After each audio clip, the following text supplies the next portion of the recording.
Hello everybody and welcome back to Average Guy Reviews. Today we're going to be reviewing the Syma X8C.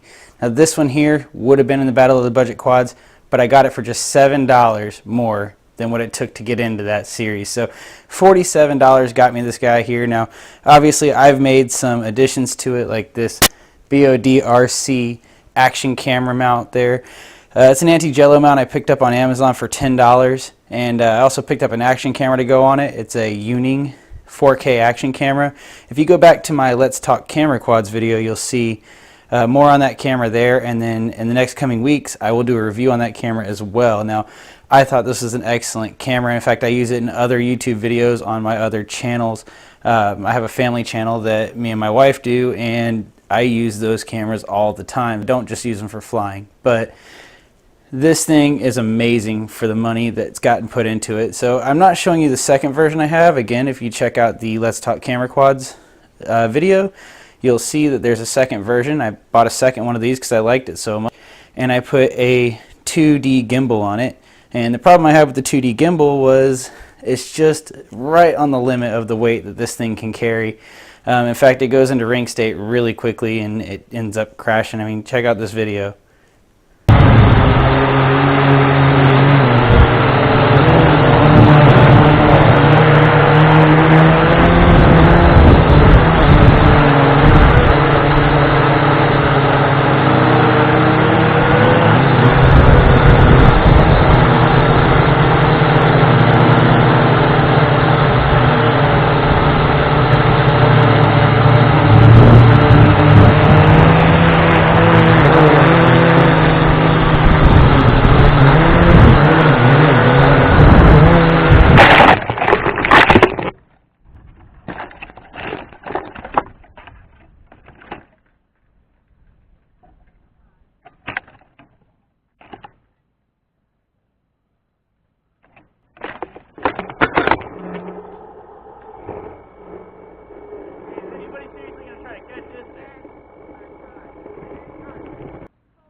But anyways, it wasn't fun. It took forever to get that thing out of the tree.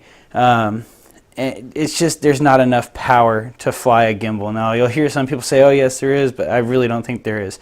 So what I'm going to do with that quad is, in the future I'm going to buy a brushless motor conversion kit. You can pick them up on Amazon for about $110, and it comes with a new board for the quad, a new board for the controller, and also a brushless motor conversion. So you got the brush motors that fit right into these pods with very little alteration, and it comes with the ESCs and everything else. So I've seen some good stuff on that, and I'm looking forward to checking that out, and I will do another video when I get that Syma set up that way. But until then, that's grounded. It's not going to fly with that gimbal. But this one, on the other hand, I do fly. So in today's flight video, you'll see that I actually flew it with the factory camera on it, and that's because not everybody's going to do what I did to this quad. So I wanted everybody to see how it flies with factory camera. Now, I can tell you it doesn't fly much different with the action camera and this anti-jello mount on there.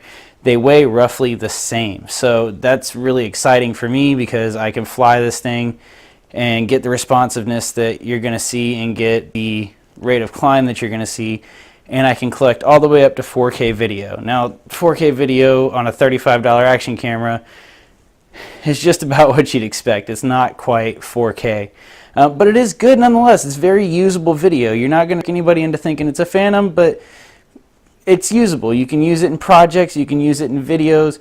It's going to be solid video. Now it does have a really wide 170-degree viewing angle, and that's why I have these aftermarket landing gear on there. You can see here that they're really wide and very narrow. In fact, I'll turn this around for you, but you can see they're really narrow, and because of that it causes the quad to tip over when you land, and that's one of the major faults I've found with it. But with some practice you do get better at it and you don't tip over as much. It's a very durable quad though. I mean, you can take this thing and smash it into a tree like we saw earlier. You can let it fall backwards and the props will hit the ground. As long as you cut the throttle, I think you'll be okay. I've seen some people crash these into buildings and it fall more than 2 stories, and then they put new propellers on it and take it right back off. So I really do like this quad, and for the $100 that I have wrapped up into this thing, you really can't beat it. It's $100 and I can collect amazing video. Now, it's not stabilized like the DJI Phantom, but it's not meant to. We're talking about a toy quad here. For the money, you can't beat it. That's the big part. So I would highly recommend this quad. I really wish I could have put Battle of the Budget Quad series just because of its abilities to lift an action camera. It's fast, it's maneuverable, its yaw rate, not great, but it's a video quad, it's not a sport quad. If you want something that you're going to learn to fly a Phantom on, if your intention is to buy a Phantom one day and you want to learn how to fly beforehand, get this one. This thing's about the same size. It's actually a little bigger. You got a lot of power in this thing, and that's another great thing about it. You take the camera off of this and you lighten it up, and it's fast, it's amazing, it's really maneuverable, and as you learn to fly it, it just gets more and more fun. But that's enough talking about this thing for now. There's not a whole lot about it. It does do flips, so that's a very interesting thing to think about. This big old thing will do a flip, and it does them quite well. You'll see that in the video as well, but 2 rates of speed. Battery is a 2200 milliamp lithium polymer 2-cell battery. It does come with a charger as well, and it is pretty much this right here and a plug. Now this one here, the light turns red while it's charging and green at 90%. These lights this one stays red and this one's green while it's charging, but this particular wall wart will let you know when you're at 90%. My other one will not do that, so maybe different batches, maybe different lots, I'm not sure, but there is some little differences there.